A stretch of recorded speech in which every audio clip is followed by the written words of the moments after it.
Hello everyone, welcome to our channel. आज का हमारा जो टॉपिक है सॉलिड वेस्ट में वो है ट्रांसफर स्टेशंस। अगर आप सिलेबस में देखोगे तो वहाँ पे कलेक्शन ऑफ सॉलिड वेस्ट या कलेक्शन सिस्टम में देखोगे तो वहाँ पे आपको मिल जाएगा ट्रांसफर स्टेशंस। ये भी टॉपिक है हमारे सिलेबस में और इसको हम देखेंगे सॉलिड वेस्ट में ट्रांसफर स्टेशन। सॉलिड वेस्ट मतलब कलेक्शन ऑफ सॉलिड वेस्ट।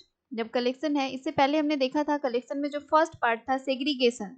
पिछले चैप्टर में जाकर देखोगे तो वहां पे आपको मिल जाएगा और सारी वीडियोस आपको बीपीएससी स्पेशल प्लेलिस्ट में मिल जाएंगी जो भी अभी तक हमने क्लासेस कर ली हैं।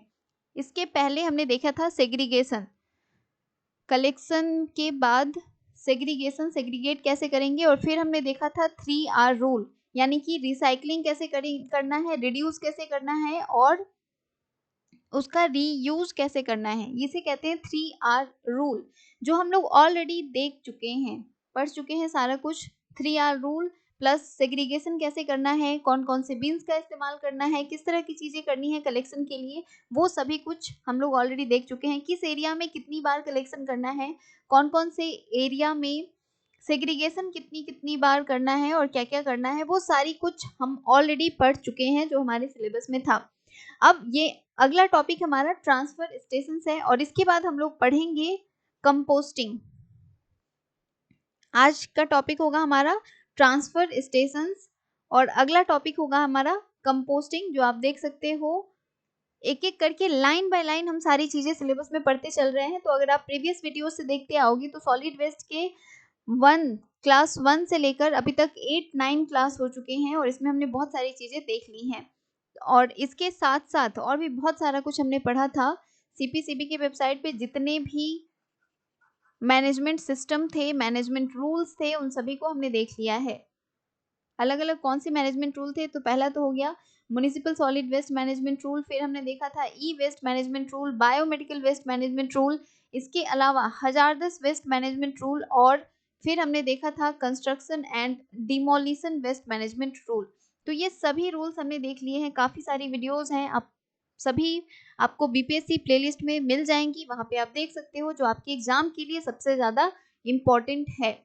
अब आ जाते हैं हमारे टॉपिक पे, जो है ट्रांसफर स्टेशन। ट्रांसफर स्टेशन होता क्या है, तो जब भी हम कलेक्ट करते हैं तो टेम्पररली हम उसे कहीं पे ले जाके रखते हैं कुछ टाइम के लिए, जहाँ पे हम सेग्रीगेशन कर सकते हैं, रिसाइकलिंग के लिए उसमें से मटेरियल ले जा सकते हैं या वैसे सब्सटेंस को हम अलग कर सकते हैं। बेसिकली सेग्रीगेशन करने के लिए हम टेम्पररली कुछ देर के लिए उनको एक जगह पे रखते हैं और उसे ही हम कहते हैं ट्रांसफर स्टेशन।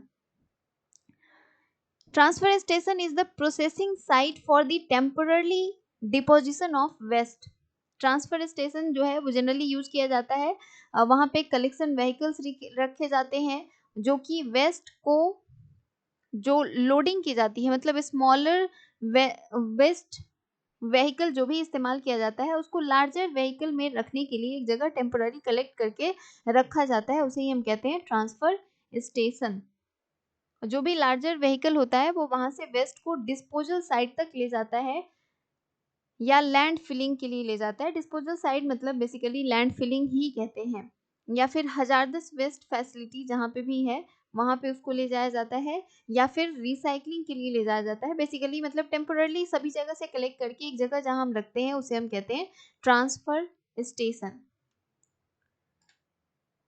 कई बार ऐसा होता है कि ट्रांसफर स्टेशन जो है वो वहीं पे प्रेजेंट होता है जहाँ पे मटेरियल को हम रिकवर करते हैं। मटेरियल रिकवरी फैसिलिटी के पास ही अवेलेबल होता है, जिसमें बायोलॉजिकल ट्रीटमेंट सिस्टम या रिमूव किया जाता है रिसाइक्लेबल आइटम्स को, या जो भी वेस्ट स्ट्रीम होता है उसके पास इसको रखा जाता है। कई बार ट्रांसफर स्टेशन को इस तरह से भी डिफाइन किया गया है, that is a centralised facility where waste is unloaded from a smaller collection vehicle and reloaded into larger vehicle for transport to the disposal or processing site। तो ये डेफिनेशन भी हो सकता है इसका। The movement of waste from the transfer station is termed as secondary collection. अब ये यहाँ पे याद रखना है, पहले हमने क्या किया, अलग अलग जितने भी गली मोहल्ले थे सभी जगह से कचरा को कलेक्ट किया और एक जगह रखा है। तो जहाँ टेम्पररली हमने रखा है तो ये प्रोसेस मतलब हर जगह से कलेक्ट करके लाके ट्रांसफर स्टेशन पे रखना, ये कहलाता है प्राइमरी कलेक्शन।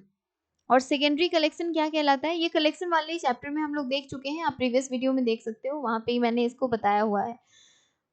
ट्रांसफर स्टेशन से जब वो लैंड फिलिंग के लिए डिस्पोजल या प्रोसेसिंग साइट पे हम जब उसको ले जाते हैं सारे वेस्ट को, तो हम उसे कहते हैं सेकेंडरी कलेक्शन।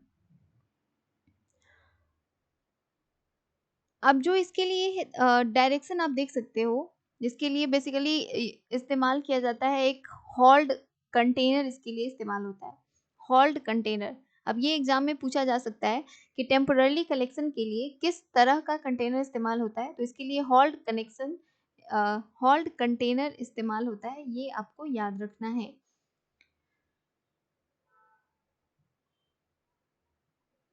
बेसिकली इसमें थोड़ा सा कॉस्ट बढ़ जाता है, कॉस्ट इसलिए बढ़ जाता है कि हमने कचरा उठाया और सीधे ले जाके लैंड फिलिंग कर दी, तो इसमें तो कम लगा ना, हमें एक ही व्हीकल लगा, ले जाके यहाँ तक हमने रख दिया। लेकिन अगर हम इसे कहीं पे रखते हैं, फिर प्रोसेसिंग के लिए इसमें से सामान छांटते हैं और भी बहुत सारे फंक्शंस इसमें परफॉर्म किए जाते हैं, तो उसमें कॉस्ट बढ़ जाता है, ऑब्वियसली बढ़ जाएगा, इतना सारा ऑपरेशन वहाँ पे किया जाएगा, तो ट्रांसफर स्टेशन पे कॉस्ट बढ़ जाता है।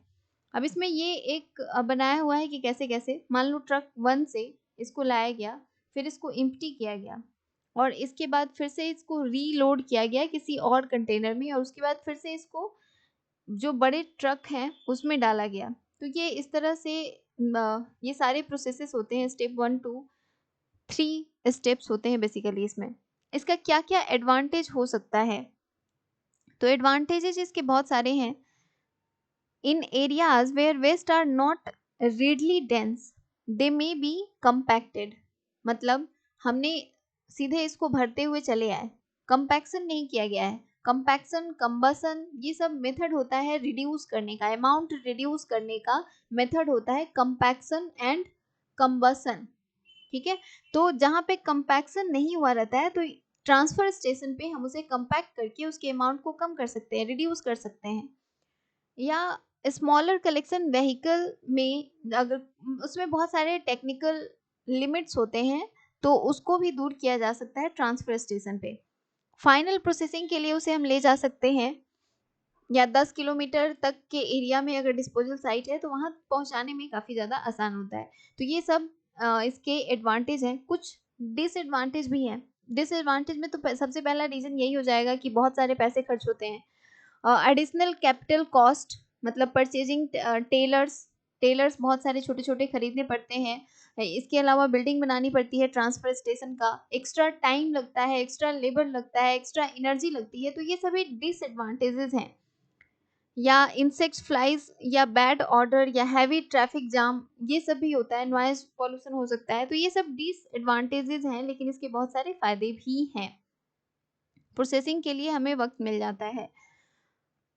अब कौन कौन से ऐसे फैक्टर्स हैं जो ट्रांसफर स्टेशन के सिलेक्शन में इन्वॉल्व है या उसके लिए रिस्पॉन्सिबल है। टाइप ऑफ वेस्ट रिसीव्ड, हमें किस तरह का वेस्ट रिसीव हुआ है। अगर मान लो हमें किचन वेस्ट रिसीव हो रहा है, किचन वेस्ट भी हमें पढ़ना है, आगे हम पढ़ेंगे। किचन वेस्ट रिसीव हुआ है, तो किचन वेस्ट में मुझे नहीं लगता है कि इसमें कुछ भी हमें रिसाइकल या रीयूज करने का मटेरियल मिलेगा, तो इसे डायरेक्ट हम लैंड मतलब ट्रांसफर स्टेशन पे ना रख के इसे हम लैंड फिलिंग पे ले जाएंगे। तो जरूरी है ये देखना कि किस तरह का वेस्ट हमें रिसीव हुआ है, तभी हम उसे ट्रांसफर स्टेशन पे ले जाते हैं। इसके अलावा है रिकवरिंग, मटेरियल की रिकवरी करने का जो प्रोसेस है वो उसकी ज़रूरत है या नहीं है। तीसरा हो गया कैपेसिटी, अमाउंट जो है स्टोरेज का वो कितना ज़्यादा है या कितना कम है, या हम किस तरह का कलेक्शन व्हीकल इस्तेमाल कर रहे हैं, ये सारे फैक्टर्स इसके लिए रिस्पॉन्सिबल होते हैं। ट्रांसफर व्हीकल्स जो है वो डिस्पोजल फैसिलिटी तक सारे कचरों को लेकर जाने में सक्षम है या नहीं है, इस बात पे भी डिपेंड करता है। और साइट टोपोग्राफी एंड एक्सेस, अगर मान लो पहाड़ी इलाके में है तो ऑब्वियसली वहाँ पे काफ़ी ज़्यादा दिक्कत होगा, कचरों को एक जगह से दूसरी जगह ले जाने में ओपन नहीं ले जा सकते हैं, तो वहाँ पे ट्रांसफर स्टेशन बनाना सबसे ज़्यादा ज़रूरी हो जाता है। अब किस किस तरह के ट्रांसफर स्टेशन हो सकते हैं, तो level of sites, label site या स्प्लिट लेबल साइट, मतलब ऐसा हो गया कि एक जैसे जनरली पहाड़ों पे देखोगे तो पूरा एक मान लो गाँव है, तो एक इस पहाड़ पे एक घर है, एक इस पहाड़ पे घर है या इस पहाड़ पे घर है, तो ये अलग-अलग जगह पे कलेक्ट करना, तो इसके लिए ट्रांसफर स्टेशन बनाना सबसे ज़्यादा ज़रूरी हो जाता है। अगर मान लो एक ही लेवल पे है घर, मैदानी इलाकों में घर है, जैसे जनरली बिहार, झारखंड, यूपी इनकी बात कर लो, झारखंड तो नहीं, बिहार, यूपी बेसिकली, तो यहाँ पे पहाड़ी इलाके बहुत कम हैं। तो इस केस में हमें किसी एरिया से कलेक्ट करना, लैंडफिलिंग के लिए ले जाना काफ़ी ज़्यादा आसान होता है। लेकिन स्प्लिट लेवल साइट जब होंगे, तो वहाँ पे ट्रांसफर स्टेशन, तो ये लेवल के ऊपर डिपेंड करता है कि साइट जो है वो किस तरह का लेवल है, या फिर साइज़ के ऊपर भी डिपेंड करता है, अलग-अलग साइज़ हो सकता है, स्मॉल टू मीडियम या फिर लार्ज। अब ये हो गया लेवल साइट आप यहाँ पे देख रहे हो। स्मॉल व्हीकल जो है वो अनलोडिंग हो रहा है और ये रीलोडिंग हो रहा है, तो ये साइज लेबलिंग के आधार पे भी किया जाता है। स्प्लिट लेवल साइट आप यहाँ पे देख रहे हो, अलग अलग लेवल्स हैं और इसके बेसिस पे यहाँ पे कलेक्शन कर रहे हैं और फिर हम उसे लेकर जा रहे हैं। इतना ज़्यादा डीप हमसे एग्जाम में क्वेश्चन नहीं पूछेगा, इसलिए इसको मैंने बहुत डिटेल में नहीं बताया हुआ है। ये इंजीनियरिंग में पढ़ना है और बुक भी ये इंजीनियरिंग की ही है। अब देखो अगला जो टॉपिक है हमारा वो है volume reduction at transfer station. Secondary vehicle इस्तेमाल करने के लिए ज़रूरी है कि हम कंपैक्शन मैकेनिज्म को बिल्ड करें, जो कि ट्रांसफ़र स्टेशन पे ही बिल्ड किया जाता है। यहाँ पे सिंपल सी बात है, वॉल्यूम रिड्यूस तभी होगा जब हम उसे या तो कंपैक्ट कर दें या कंबसन हो वहाँ पे, ठीक है। इसके अलावा जो भी अनलोडेड सॉलिड वेस्ट है, ये हैपर के थ्रू इनको चैम्बर में डाला जाता है और वहाँ पे हाइड्रोलिक रैम से इसको कंपैक्ट किया जाता है। जो पेन स्टॉक दूर होता है उस, मतलब सिंपल सी बात, सिंपल वे में मैं आपको बता दे रही हूँ। इस तरह का एक कंटेनर है, इसमें सबको डाल दिया और ऊपर से इसको सबको प्रेस करके इसको कंपैक्ट कर देते हैं, इसका अमाउंट कम कर देते हैं, जिससे कैपेसिटी जो है वो बढ़ जाती है। जो नेसेसरी प्रेशर होता है वो डाल के हम उसको बंद कर देते हैं और कंपैक्टर जो है वो डेंसिटी मतलब कम कर सकती है ऑलमोस्ट 600 केजी पर मीटर क्यूब। ये तो सारा कैपेसिटी है ट्रांसफर स्टेशन का। ट्रांसफर स्टेशन की कैपेसिटी कितनी होनी चाहिए, तो ऑलमोस्ट 1 से 2 दिन में वहाँ से वेस्ट को हटा लेने का प्रोविज़न होना चाहिए। वहाँ पे सारे प्रोविज़न होने चाहिए, सॉर्टिंग का, कंपैक्शन, प्रोसेसिंग या व्हीकल मूवमेंट के लिए जगह होना चाहिए, एडिक्वेट स्पेस होना चाहिए। जो ऑफिसेस वहाँ पे बनाए गए हैं इसके लिए किस तरह के ऑफिसेस बनेंगे और उन ऑफिसेस में क्या-क्या फैसिलिटी होनी चाहिए, ये म्युनिसिपल सॉलिड वेस्ट मैनेजमेंट की वीडियो में आपको मिल जाएगी। वहाँ पे मैनेजमेंट रूल के अंदर ये सारी चीज़ें बताई हुई हैं कि जो ट्रांसफ़र स्टेशन है वो कितने एरिया में होना चाहिए, उसकी क्या-क्या फैसिलिटी होनी चाहिए, वहाँ पे क क्या-क्या चीज़ें अवेलेबल होनी चाहिए। ये सब कुछ मैंने वहाँ पे काफ़ी डिटेल में बताया है और वो क्योंकि सीपीसीबी के वेबसाइट से डाउनलोड किया हुआ म्युनिसिपल सॉलिड वेस्ट मैनेजमेंट की पीडीएफ है, तो वो काफ़ी ज़्यादा इफ़ेक्टिव है इस बुक से कहीं ज़्यादा, तो उसको पढ़ना ज़्यादा बेटर होगा। आप म्युनिसिपल सॉलिड वेस्ट मैनेजमेंट की ऑलमोस्ट 4 से 5 वीडियोज़ हैं, उसमें आप देख सकते हो क्योंकि काफ़ी लंबा पीडीएफ है वो 150 पेज का ऑलमोस्ट पीडीएफ है वो। अब देख लो इसमें क्या-क्या चीज़ें हैं, डिपेंड करता है capacity, primary and secondary vehicle का, नंबर ऑफ डेज़ कितने दिन तक हम इसको स्टोर कर सकते हैं, टाइम कितना लगेगा अनलोड और फिर रीलोडिंग करने में, नंबर ऑफ व्हीकल्स और इसकी फ्रीक्वेंसी और कितने टाइम पे, मतलब हर 1 घंटे वो कितनी गाड़ियाँ आ रही हैं और कितनी गाड़ियाँ जा रही हैं, वेस्ट प्रोसेसिंग फैसिलिटी होनी चाहिए वहाँ पे, hours of station operation, station को ऑपरेट करने का अलग-अलग आवर होना चाहिए कि एक इंसान इसको 5 घंटे में 5 घंटे यहाँ पे काम करेगा, दूसरा इंसान अगले 5 घंटे काम करेगा, तो ये सारी चीज़ें होनी चाहिए। Ability of transfer trailers to unload waiting vehicles, waiting vehicles को अनलोड करने का भी वहाँ पे जो ट्रांसफर टेलर्स हैं वो अवेलेबल होने चाहिए। टाइम रिक्वायर होना चाहिए वे करने का, वेट करना भी बहुत ज़्यादा ज़रूरी होता है और उनको डिस्कनेक्ट और कनेक्ट करना।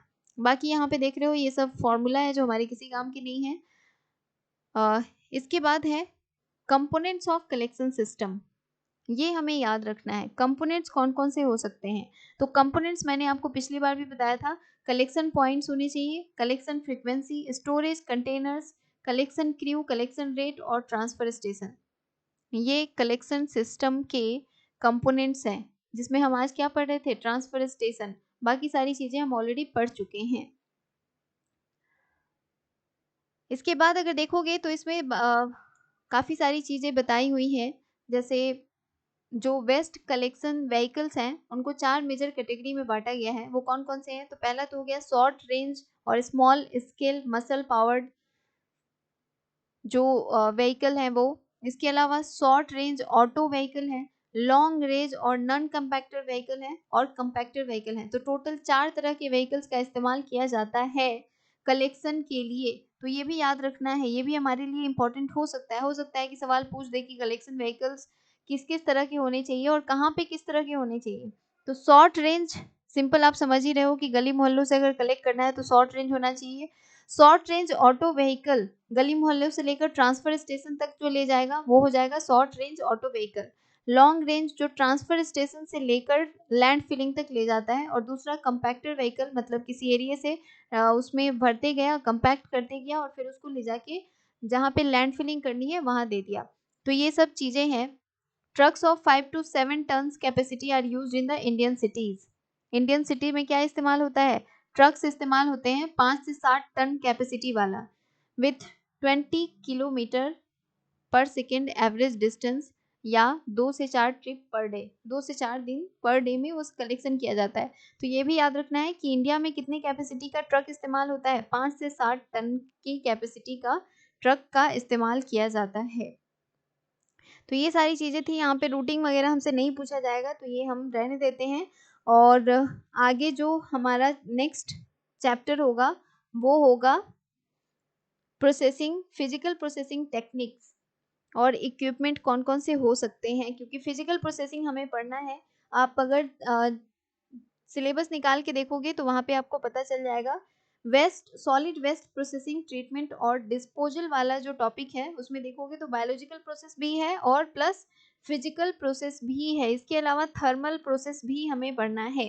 तो यहाँ पे हम सबसे पहले पढ़ेंगे फिजिकल प्रोसेस कौन कौन से हैं म्युनिसिपल सॉलिड वेस्ट कलेक्शन के लिए। और इसके बाद फिर हम देखेंगे बायोलॉजिकल कलेक्शन सिस्टम क्या है और कंपोस्टिंग किसे कहते हैं। चलो आज की क्लास में इतना ही रहने देते हैं, बाकी सारी चीज़ें हम नेक्स्ट क्लास में पढ़ेंगे। आई होप कि आपको हमारी वीडियोस पसंद आती हैं। अगर पसंद आती हैं तो लाइक ज़रूर कीजिए, चैनल को सब्सक्राइब कर लीजिए, बेल आइकन को प्रेस कर लीजिएगा। इसके साथ साथ मैं आपको ये भी बता दूं कि बीपीएससी के लिए भी काफ़ी सारी इंपॉर्टेंट चीज़ें हमने अपने इस चैनल पे दी हुई हैं। अगर जनरल साइंस की बात करो तो 40 से 45 वीडियोज़ हैं जनरल साइंस की। अगर वो प्रैक्टिस सेट आप कर लेते हो तो यकीन मानो जनरल साइंस की कोई भी क्वेश्चन आपसे नहीं छूटेगी एग्जाम में।